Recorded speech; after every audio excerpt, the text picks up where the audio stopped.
Halo teman-teman info fotografi, apa kabarnya? Semoga dalam keadaan sehat selalu. Saya Encecin dan kali ini ada Mas Erwin Mulyadi kembali nih. Ya. Kita akan ngobrol santai tentang kamera baru yaitu Fujifilm X-E4. Wah, kamera yang sangat baru sekali. Jadi thank you banget kepada Fujifilm Indonesia yang telah meminjamkan kamera ini jauh sebelum global launching ya. Luar biasa sekali Fujifilm Indonesia.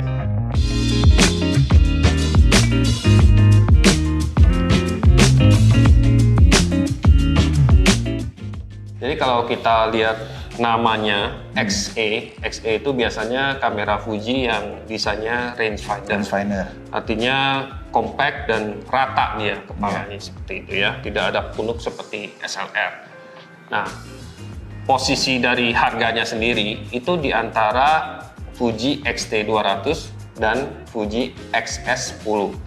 Jadi kurang lebih mungkin sekitar 13-15 juta seperti X-E3 sebelumnya sama ya, segmennya di tengah-tengah seperti itu. Nah kalau kita lihat dari desainnya sekilas ini keren banget untuk street fotografi atau travel fotografi bagi teman-teman yang suka kamera yang seringkas dan seringan mungkin ya, sesimpel mungkin. Nah tentunya teman-teman pemirsa juga sudah tidak sabar ingin tahu juga nih Mas Erwin, apa sih sebenarnya perbedaan dari desain terutama dibandingkan dengan sebelumnya X-E sebelumnya yaitu yang X-E3 tentunya, dan juga otomatis teman-teman jadi punya wawasan apa bedanya ini dengan misalnya XS10 misalnya ya abangnya atau X-T200. Ya ini X-E4 ini kan memang desainnya tetap mempertahankan ala rangefinder ya, sama kayak yang sebelumnya X-E2, X-E3. Tapi memang setelah dilihat-lihat lagi ada perbedaan. Kalau dulu X-E2 naik ke X-E3 itu kan desainnya hampir sama. Nah kalau ini kelihatan seperti lebih mengecil, lebih ringkas gitu. Lebih ringkas lagi. Iya, jadi sekilas seperti kayak bisa dikategorikan pocketable ya. Tapi sebetulnya ini kan syarat fitur ya sebenarnya kameranya. Kalau kita lihat yang membedakan dari X-E3 adalah di bagian depan tidak ada switch untuk mode fokus. Ya, jadi mode fokusnya kita melalui Q. Nah Q-nya sendiri bukan lagi di belakang tapi pindah ke atas. Ke atas ada jadi lebih cepat kalau kita tekan dengan telunjuk bisa langsung Q. Di bagian atas tentu ini adalah flat ya seperti desain rangefinder, tapi juga sekarang di depannya juga flat nih. Jadi rata dan simpel sekali ya kelihatannya. Nggak ada tonjolan. Meskipun kalau teman-teman pengen grip yang lebih dalam, tentunya ada aksesoris lagi nih, metal grip tambahan gitu ya, supaya bisa lebih dalam. Iya, kalau diinginkan. Kalau misalnya mau disimpan ke pocket ya, tentunya flat kayak gini lebih asik, kita langsung bisa kantongin. Tentunya bukan jeans pocket tapi kayak jaket mungkin jaket ya. Pocket. Iya. Ya. Oke, kita lihat lagi. Sebenarnya masih sama ya, di atas ada roda kompensasi exposure dan roda shutter speed. Jadi ini masih ala analog feel ya dengan putar-putaran shutter speed. Kemudian flash hot shoe dan tidak ada built-in flash. Di belakang roda yang untuk mengatur setting tidak ada ya. Jadi yang ada tinggal yang di depan ini. Dan dulu ini, ada dua. Jadi dulu ada dua. Oke. Ini satu dan ini bisa ditekan. Bisa ditekan juga. Oke. Sehingga di belakang ini jadi lebih simpel. Apalagi kan kita tahu sejak X-E3 itu tidak ada lagi tombol kanan kiri atas bawah, digantikan dengan sebuah joystick. Nah itu tetap dipertahankan, joysticknya ada. Hanya ada penataan ulang tombol-tombolnya nih. Misalnya tombol playback pindah, kemudian tombol AEL, AFL digabung jadi satu. Sehingga kelihatannya memang lebih minimalis, lebih simpel ya. Lebih simpel lagi. Iya, di kanan tidak ada apa-apa karena memory card digabung di bawah dengan baterainya. Dan sebuah pintu untuk HDMI, USB dan remote ya ini gitu. Jadi di sini nanti kalau untuk kebutuhan headphone biasanya pakai adapter lagi ya. Iya, di USB-C-nya. Iya. Jadi lumayan lengkap lah bagi teman-teman yang ingin external recording atau mengecek audionya atau menggunakan audio eksternal, itu sudah ada kalau untuk rekam port remote ini juga multifungsi dengan mikrofon. Dan ini juga sudah bisa charging langsung dengan kabel USB. Nah, terus yang mungkin yang berbeda banget dari yang X-E yang sebelumnya, yang layarnya datar, kini mungkin banyak orang bakal senang nih ya, fotografer maupun videografer, bahwa layarnya sekarang itu bisa di tilt ya, bisa di putar-putar, bahkan bisa diputar ke arah depan ya. Jadi untuk misalnya teman-teman yang suka vlogging sendiri atau selfie itu bisa. Dan selain itu tentunya bisa diarahkan juga untuk motret dari high angle. Di sini sudutnya cukup leluasa ya, sampai hampir mentok ya. Biasanya kalau misalnya kamera lain mungkin sampai 45 derajat seperti ini, tapi yang ini bisa hampir rata, hampir 90 derajat. Jadi lumayan banget bagi teman-teman yang suka explore ya, komposisi yang berbeda. Mungkin ini yang salah satu yang game changer ya untuk kamera sekecil ini, tapi dia tetap bisa tilt seperti itu, ya kan, meskipun nggak ke samping. Dan waktu ditutup ini masih cukup flat gitu, enaknya nggak menonjol keluar gitu. Itu penting banget juga sih menurut saya, yang saya suka. Mungkin yang saya kurang suka adalah posisi joysticknya ini ya, agak ke bawah, tadinya agak ke atas, karena tadinya play ini kan ada di sini, jadi joysticknya di sini, tapi sekarang agak sedikit ke bawah. Iya, mungkin takut tidak sengaja ke pencet ya, karena kan itu biasanya posisi jempol kita di situ tuh. Iya, posisi ya bagus juga sih, jadi kita nggak kesentuh, jempol kita nggak ketekan terus si joysticknya, itu mungkin itu alasannya. Dan seperti biasa di pojok kiri atas juga ada jendela bidik, jadi bila tidak mau pakai review di LCD, kita bisa juga lihat di jendela bidik. Betul, bagi teman-teman yang mungkin motret dia di outdoor dan terlalu silau untuk melihat layar LCD-nya, bisa pakai jendela bidik. Cuman jendela bidik yang di sini saya rasa agak kecil aja ya Mas Erwin. Jadi hanya 2 jutaan titik yang standar lah istilahnya untuk kamera mirrorless yang berukuran kecil, yang rentang harga 10-15 untuk ditingkatkan lagi spek jendela bidiknya, nanti jadinya akan lebih besar space-nya gitu. Jadi kalau bisa diperbagus jadi gede dan nggak rata lagi, nggak kotak seperti ini. Nah, kalau kita lihat bagian atasnya, kita kan tahu di sini ada putaran untuk shutter speed. Nah, ada satu yang unik yang belum pernah saya lihat di Fuji yang lain nih, yaitu selain angka-angka shutter speed yang tersedia dari 4.000 sampai T sampai bulb, ada juga simbol P di sini. Nah, P itu juga sesuatu yang unik ya, karena sebenarnya P ini artinya adalah mode program. Jadi kan kombinasi shutter speed dan mode yang ada di lensa untuk diafragma itu sebenarnya kan bisa dikombinasikan nanti jadi mode P, mode A, mode S atau mode manual. Tapi dengan di posisi A, maka kan kita sebenarnya ini kan kayak mode aperture priority ya. Tapi begitu kita mau mode P, kita tinggal putar sekali, maka nanti langsung pindah menjadi mode P. Ini lebih simpel ya, daripada kita mesti shutter speednya di A, lensanya juga di A. Jadi waktu di mode P ini, kamera akan menentukan shutter speed dan aperture-nya otomatis. Iya, betul. Jadi sama kayak di mode P di kamera lain pada umumnya, dengan mode P ini kita tinggal pikirkan ISO, dan selebihnya ya shutter speed-nya, diafragmanya, kamera yang tentuin otomatis gitu. Iya, apakah bisa kita program shift gitu? Misalnya kita nggak setuju dengan kombinasinya, bisa diubah juga? Nah, kelebihannya mode P juga kita bisa shift. Jadi kalau kita minta kombinasinya, kita bisa ganti kayak gini. Iya. Nah, jadi cukup leluasa. Dia tuh kayak mirip otomatis aperture dan shutter speed jadinya dengan adanya P ini. Jadi ini sangat membantu banget menurut saya sih bagi pemula yang ya masih bingung ya ngeset satu-satu. Jadi dengan P itu langsung dibantu ngeset aperture dan shutter speednya. Meskipun kita lihat ini kecil kayak compact itu, tapi dalamannya juga up to date banget, ya kan? Dia itu memiliki sensor APS-C dengan teknologi Fuji, khas Fuji, yaitu X-Trans sensor yang terbaru 26 megapiksel. 26, ya. Itu artinya dia itu kualitas gambarnya itu setara dengan kakak-kakaknya, ya XS10, XT4, XT3, ya, dengan kamera-kamera yang lebih besar dan lebih mahal.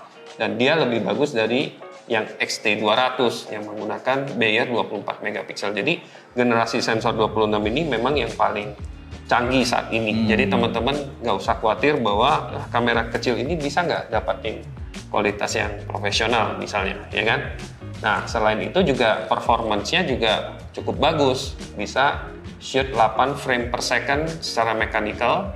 Tapi kalau elektronik itu bahkan bisa 20 frame per second atau 30 frame per second tapi ada cropping. Oke, jadi crop ya waktu dia 30. Tapi Iya. 30 itu udah melebihi video ya.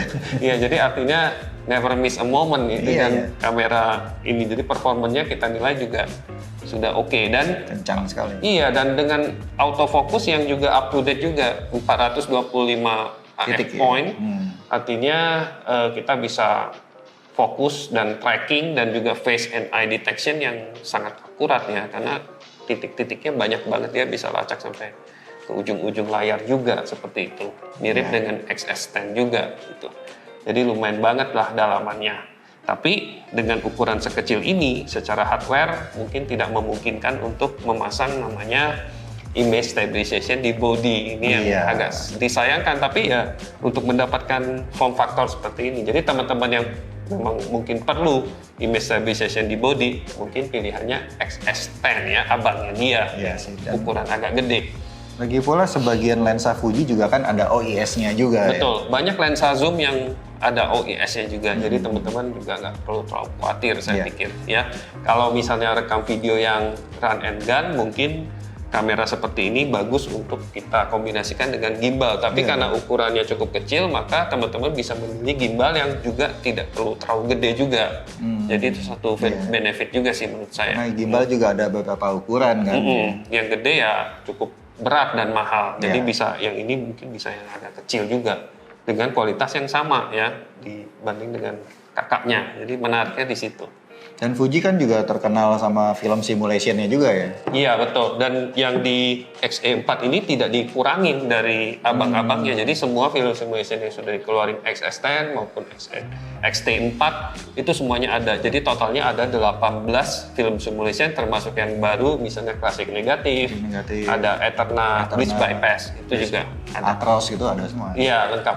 Iya, ini memang sepintas tidak kelihatan untuk video ya, tapi kalau kita Iya. masuk ke drive mode ya, Iya. di bagian bawah ketemu pengaturan mode video. Jadi setelah masuk ke video juga menunya bisa mengikuti. Iya. Semuanya bisa diakses. Iya. Ya yang pasti sih 4K lah ya. Jadi Iya. dia DCI 4K 30p dan itu sudah standar ya. Tapi yang unik adalah dia punya bitrate itu tinggi. Iya. Jadi bisa sampai 200 Mbps gitu Wah. ya. 200 Mbps itu artinya datanya juga kualitas tinggi. Makanya dia punya pilihan apakah mau 8 bit 420 atau 10 bit 422 ya, Iya. melalui HDMI out gitu. Iya. Dan juga ada Fuji Lock-nya juga di sini. Jadi yang suka grading bisa ambil video dengan Fuji Lock gitu. Iya, itu F-Lock. cukup murah hati menurut saya karena kamera dengan segmen seperti ini yang ukuran kecil dengan harga di bawah 15 juta biasanya bisanya cuma 8 bit ya kan. Iya. Dan ini setidaknya punya pilihan untuk 10 bit tapi dengan external recording. Lumayan lah ada pilihan seperti itu. Iya, itu menunjukkan bahwa komputer di dalamnya juga udah kencang sekali. Biasanya kalau udah gitu paketnya yang lainnya adalah dia juga akan bisa slow motion yang sangat slow, misalnya 240p gitu sehingga bisa lambat banget gitu 10 kali slow motion ya, di 24p. Jadi lumayan banget sih. Dan tentunya kita bisa pilih juga kayak 120 kalau kita nggak perlu yang segitu Yang sangat lambat. Nah, Ya, tapi itu udah mencirikan. Berarti emang tadi di awal kita bilang ada sampai 30 FPS continuous shooting, ternyata ini juga bisa 10 bit 422. Slow motion itu satu paket tuh, artinya memang chipnya dan sensornya udah yang siap untuk kecepatan tinggi gitu. Iya. Jadi kira-kira ini kamera ini nanti kalau kita coba ini bagus untuk fotografi apa ya? Nah, Iya.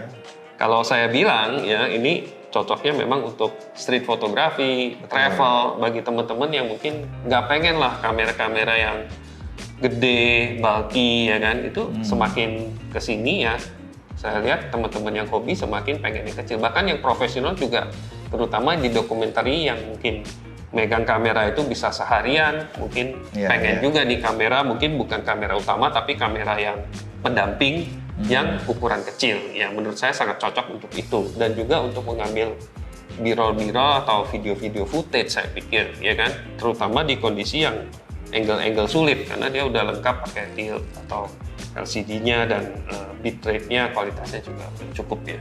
Iya. Iya Mas Erwin ya.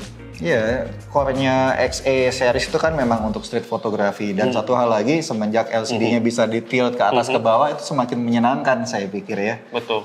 Dan juga Fujifilm itu bukan hanya meluncurkan XE4 nih di hari ini, tapi dia juga meluncurkan 2 lensa yang baru. Nah, yang sangat cocok sebenarnya buat XE4 meskipun bisa digunakan di kamera Fuji yang lain juga sih. Nah, yaitu ini sebenarnya upgrade ya dari yang lensa yang sebelumnya yang 27 mm f2,8. Iya. Nah, yang dipasang di sini adalah lensa yang Mark II-nya Mas Erwin. Nah, kalau saya lihat secara sekilas itu mirip sekali, cuman beda 1 mili doang perbedaannya, sangat sedikit sekali perbedaannya. Tapi dia sekarang sudah punya aperture ring, ya sebelumnya nggak ada. Jadi yang sebelumnya cukup unik karena itu satu-satunya yang lensa XF yang tidak memiliki aperture ring. XF itu selalu punya aperture ring, XC yang tidak punya. Jadi ini akhirnya sudah dikasih, jadi bisa dipilih dari f2,8 sampai f16 dan juga ada autonya. Nah, selain itu juga ada satu lagi lensa yang cukup menarik, lensa compact telephoto zoom 70-300 mm f4 sampai 5,6.